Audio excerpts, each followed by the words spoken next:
Former President Donald Trump's influence over the GOP still looms large, and today he ramped up his fight with the Justice Department over classified documents found by the FBI at his home in Florida, with an appeal to the Supreme Court to deny them access.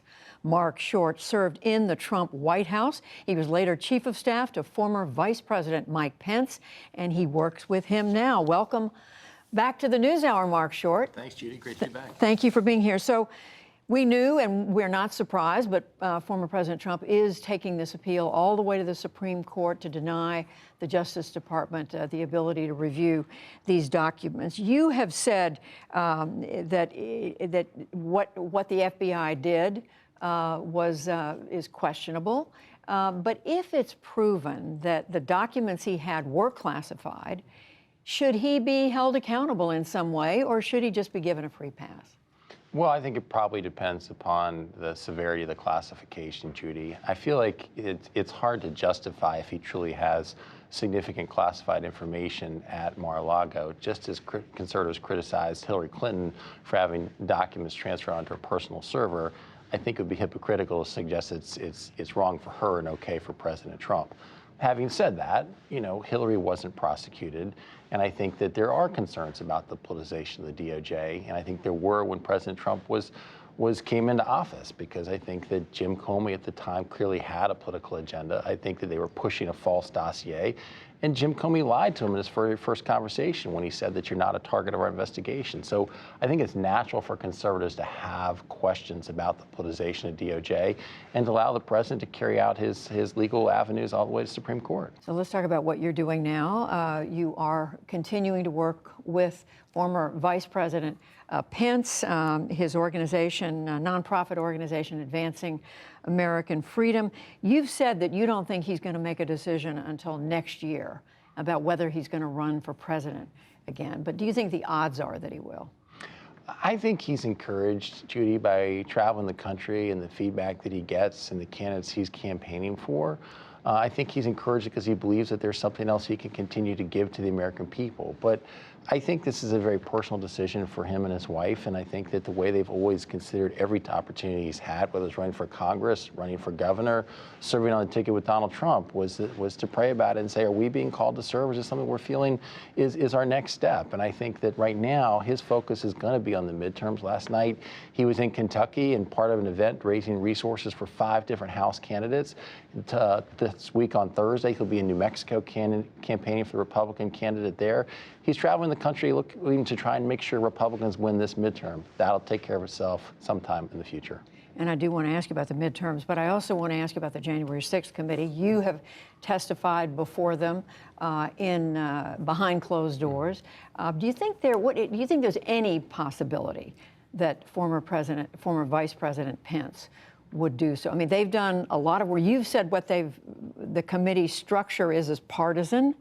But at the same time, we know they've turned up a lot of information, almost all of it from Republicans, from former members of the Trump administration.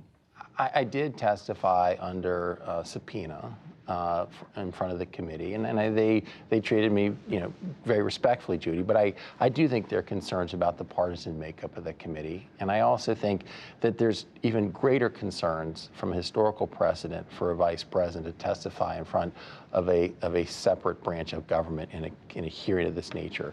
I think that it would create a great challenge for the future, because if Vice President Pence is compelled to testify in front of a committee like this, what does that mean for future president-vice presidential relationships? How will a president trust the counsel he or she is receiving from a vice president that is going to be private? And I think that the very nature of any testimony they would want would be the very specific conversations they had, because I think the committee has all the other information they need from public records, as well as, keep in mind, Vice President Pence wrote an open letter to the American people about the decisions he made on January 6th. And so it's not really a secret. So it sounds like you're ruling it out. Okay, let's turn to the midterm elections. They are just 5 weeks away from today. In a nutshell, what do you think is going to happen? I think it's going to be a win for Republicans, Judy. I think a pretty decisive one. I think that right now Americans are struggling with crime rising across our country. There's a situation at the border that's untenable. I think the reality is inflation continues to hurt families' pocketbooks. and we're going deeper into a recession. And so I think those are going to be the driving issues 35 days from now, and I think it's going to deliver a decisive win for Republicans. I think exactly how many, it's hard for me to predict, but I think you'll see a House majority. I think you'll see a couple more pickups in governor's races. The Senate is an open question, I think, because where we're fighting as Republicans is tougher terrain, where they're Democrat incumbents that I think stand a better chance. I think that's the big question mark still. So if the Republicans take the majority in the House, and if you have a number of these Senate races where Republicans do well, Republicans who've been endorsed by former President Trump, Pennsylvania, Ohio, Arizona, Nevada, is the Republican Party then essentially the Trump Party? Judy, I think that President Trump still has a strong control over the party. I think he made an enormous contribution to the party during his 4 years as president. So I don't think it would be in any way abnormal for the president to have enormous influence. But I think it's what the future holds past the midterm election, I think is still a great uncertainty. Well, uncertainty, but this would be an enormous victory for him, wouldn't it? I mean, if the candidates he endorsed do well and the Senate ends up flipping Republican. Well, I think if you go back to the primary season, I think that the president consistently was able to garner 30 to 35% for the primary candidates, whether or not that was in Ohio or Pennsylvania, multiple places where he was behind candidates running. In multi-candidate races, that was sufficient to win primaries.